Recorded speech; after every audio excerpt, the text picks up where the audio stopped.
स्वागत है दोस्तों आप सभी का हमारे इस YouTube channel Asim prime news में। मैं हूं आपका आसिम और लेकर आया हूं देश दुनिया की ताज़ा तरीन और भरोसेमंद खबरें लेकर। आइए शुरुआत करते हैं। ईरान, इजराइल और अमेरिका जैसे देशों से निकलकर आई है बड़ी अपडेट और हमारे साथ जुड़ चुके हैं अशोक कुमार पांडे और स्वागत करते हैं अशोक जी का आज की सबसे बड़ी खबर देने के लिए है। देखिए ये पूरी रिपोर्ट, शुरुआत कीजिए अशोक जी। ट्रंप इस समय बुरी तरह से भड़बड़ाया हुआ है, बुरी तरह से घबराया हुआ है। उसके समझ में नहीं आ रहा है कि कैसे सारी ताकत, सारे पैसे और सारे पावर के बावजूद बाजी उसके हाथ से हर तरफ निकलती जा रही है। और जब ऐसा कोई बेवकूफ पागल होता है तो वो क्या करता है? उल्टी सीधी बातें करता है। आपको मैंने कल के वीडियो में बताया था, आज जब मैं बात कर रहा हूं तो 6 अगस्त है और 5 अगस्त के वीडियो में मैंने आपको बहुत डिटेल में बताया था कि अमेरिका के कई अखबारों ने, सीबीएस न्यूज ने, राइटर्स ने और भी कई अखबारों ने यह खबर छापी कि अमेरिका का हथियारों का जो जखीरा है वो लगातार खत्म हो रहा है। खासतौर पर जो लॉन्ग रेंज मिसाइल्स हैं, जो प्रिसीजन मिसाइल्स हैं, जिनसे दूर से बैठे बैठे जॉर्डन में बैठ के, इजराइल में बैठ के या कुवैत में बैठ के वो ईरान में निशाने लगाया करता था, ऐसी मिसाइलों का जखीरा लगातार खत्म होता जा रहा है। और एक ये बड़ी वजह है कि उसकी जो आर्मी है वो लड़ने से इंकार कर रही है। वो कह रही है कि बातचीत से मुद्दा सुलझाओ, लड़ाई से कोई फायदा नहीं होगा, क्योंकि अगर इस बार लड़ाई हुई तो हमें अपने जहाज लेकर जाना पड़ेगा ईरान के आसमान में और फिर वहां से हम जिंदा लौटेंगे कि नहीं लौटेंगे हम नहीं जानते। मैंने यह भी आपको बताया था कि कई अखबारों का कहना है कि ईरान की जंग में 650 से ज्यादा अमेरिकी जो सैनिक हैं वो हलाक हो चुके हैं। अब इन सब बातों का पब्लिक में आना ट्रंप के लिए बड़ा मुश्किल पैदा करने वाला है। उसको लगता है मिड टर्म इलेक्शन होना है और उस समय डेमोक्रेट्स ये सवाल उठाएंगे कि आपने अमेरिका के सारे हथियार खर्च कर दिए, इतने महंगे हथियार खर्च कर दिए, $10 लाख की वो एक मिसाइल बनती है, ये बताइए कि इससे हासिल क्या हुआ? और हासिल बताने के लिए फिलहाल उसके पास कुछ नहीं है, क्योंकि स्ट्रेट ऑफ हॉर्मुज तक खुलवा नहीं सका है। ये डर है कि उसने क्या कहा, बमक गया बिल्कुल। एक ट्वीट किया उसने, ट्वीट किया वो जो करता है ट्रूथ सोशल पर, वो किया और बोला कि हमारे पास तो बहुत हथियार हैं और जो ऐसी फर्जी खबरें फैला रहे हैं उनको हम जेल में डालेंगे और ये करेंगे वो करेंगे। जेल में डालने से हकीकत नहीं छुपती। जैसे इमरान खान को 3 साल से पाकिस्तान की जेल में डाला गया है, आज उनके 3 साल पूरे हो गए, लेकिन उससे यह हकीकत नहीं छुपती कि आसिम मुनीर और शहबाज शरीफ बाकी कितना भी नाटक कर लें, लेकिन वो अमेरिका के बंदर ही हैं। अमेरिका और यूरोप ही उनको नचा रहे हैं और इमरान ने उनके इशारों पर नाचने से इनकार कर दिया था। फलस्तीन की बात कर रहे थे, बाकी बातें कर रहे थे, इसलिए इमरान को उठाकर जेल में डाल दिया गया। तो जेल में डालने से कुछ तय नहीं होता। किसको जेल में डालोगे? 4 पत्रकारों को जेल में डाल दोगे, उससे यह सच्चाई नहीं छिप जाएगी और वो अमेरिका है, इतनी आसानी से जेल में भी नहीं डाल पाएंगे। दरअसल ट्रंप ख्वाब ये देखते हैं कि वो कोई डिक्टेटर हैं, लेकिन अमेरिका में उनकी चलती नहीं है। एक और मजेदार खबर है, वो बताने के बाद ईरान की तरफ, स्ट्रेट ऑफ हॉर्मुज की तरफ, हूथी की तरफ, हमास की तरफ और पूरे मिडिल ईस्ट की तरफ चलूंगा, लेकिन यह खबर बेहद इंटरेस्टिंग है। आगे बढ़ने से पहले 2 अपीलें। पहला तो यह कि सब्सक्राइब तो कर ही लीजिए, चैनल को कम से कम सब्सक्राइब कर लीजिए। सब्सक्राइब करने में तो पैसे भी नहीं खर्च होते हैं। और दूसरा यह कि अगर आप हमारी ताकत बनना चाहते हैं तो चैनल की मेंबरशिप ले लीजिए।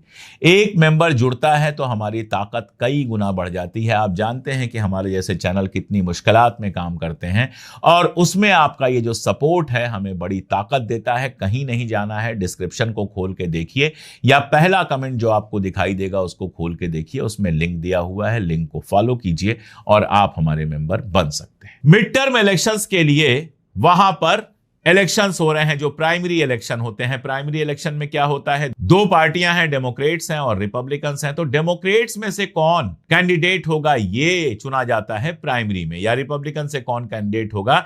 यानी इसमें जो चुनाव होता है वो 2 डेमोक्रेट्स के बीच में या 2 रिपब्लिकन के बीच में होता है और उसमें जो चुना जाता है, उसमें जो इलेक्ट होता है, वही आगे सामने वाली पार्टी से टकराता है। अब आप देखिए, आईपैक जो है, यानी इजराइल के लिए फंडिंग करने वाला जो आईपैक है, वो इजरायली लॉबी और दूसरी है।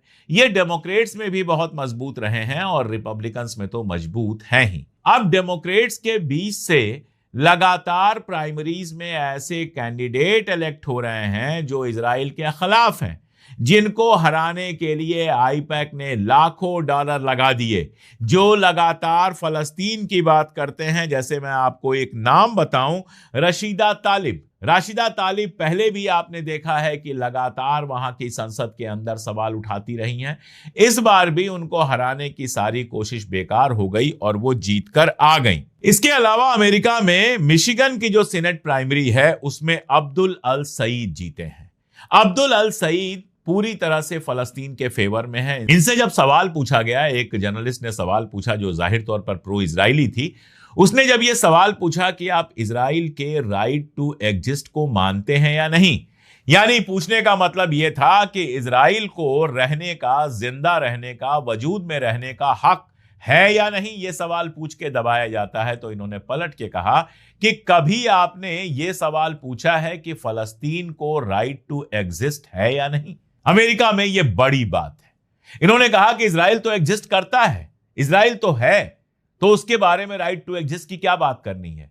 लेकिन जिस फलस्तीन के वजूद को ही खत्म कर दिया गया है, उस फलस्तीन के राइट टू एग्जिस्ट की बात क्यों नहीं की जाती है, यह सवाल अब्दुल अल सईद ने पूछा था। और अब्दुल अल सईद ने मिशिगन की सीनेट प्राइमरी में डेमोक्रेट्स के बीच में जो जीत हासिल की है वो इसलिए बड़ी हो जाती है कि उनके खिलाफ जो कैंडिडेट था उसको आईपैक जबरदस्त पैसा दे रही थी। दरअसल जो इजरायली लॉबी है वो डेमोक्रेट्स को भी पैसा देती है और रिपब्लिकन्स को भी पैसा देती है। वो चाहती है दोनों तरफ जो उम्मीदवार हों वो प्रो इजराइल हों, वो इजराइल की दलाली करने वाले हों, ताकि कोई भी जीते वो सीनेट में जाकर इजराइल की दलाली करे। तो यह प्लान फेल होता नजर आ रहा है। अगर अब्दुल अल सईद जीत जाते हैं मिशिगन सीनेट को, इसका मतलब यह होगा कि वो पहले मुस्लिम सीनेटर बन सकते हैं और सीनेट के अंदर जबरदस्त तरीके से यह सवाल उठा सकते हैं कि इजराइल को पैसे क्यों दिए जा रहे हैं, क्यों अमेरिका की आर्मी को इजराइल से बांधा जा रहा है, और इस तरह की तमाम बातें। यह खबर कितनी बड़ी है इसको समझना हो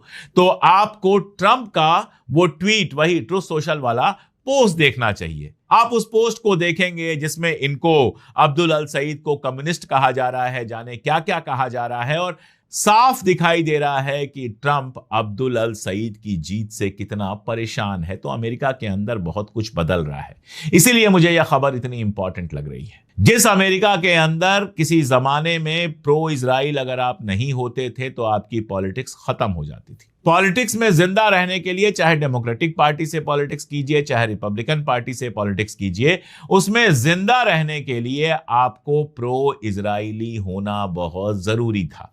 चाहे वो बर्नी सैंडर्स हो, चाहे बाकी लोग हो, बातें कितनी भी कर लें, लेकिन अभी तक यही देखा गया था कि जहां इजराइल का मामला सीनेट के अंदर आता था वहां चुपचाप अपने हाथ खड़े कर देते थे, वहां चुपचाप सपोर्ट कर देते थे।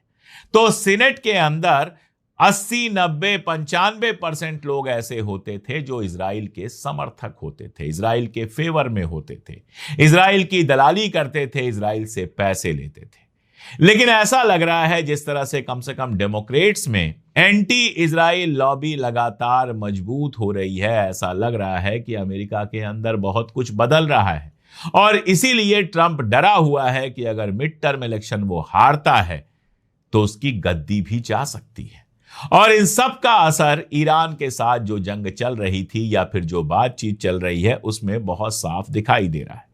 ज्यादा बड़ी बड़ी बातें करने की जगह यह देख लें कि स्ट्रेट ऑफ होर्मुज में क्या हो रहा है। ट्रंप ने कहा पूरे दिन से बात चल रही थी, ये वो सब आप जानते हैं, लेकिन स्ट्रेट ऑफ होर्मुज में हो क्या रहा है। अमेरिका ने कहा कि स्ट्रेट ऑफ होर्मुज में जो बातचीत चल रही है हम भी उसमें शामिल हैं और बस फैसला होने वाला है। ईरान ने कहा कि अगर इस तरह की दखलंदाजी होगी तो कभी बातचीत पूरी नहीं होगी, कोई फैसला नहीं हो पाएगा। अभी तक कोई फैसला हुआ भी नहीं है।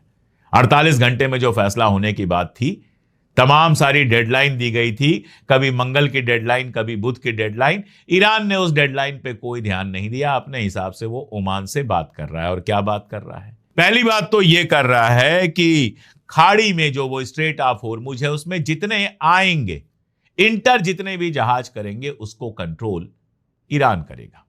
यानी स्ट्रेट ऑफ होर्मुज से अंदर आप तभी आ सकते हैं जब ईरान आपको परमिशन देगा। और अंदर कौन आएगा? अंदर गैर खाड़ी मुल्क के जहाज आएंगे, यानी सऊदी अरबिया, जॉर्डन, ये सब जो खाड़ी के देश हैं, यूएई, इन देशों के जहाज नहीं, जो बाहर के देश सामान लेकर यहां पर आते हैं वो जहाज यहां से आएंगे।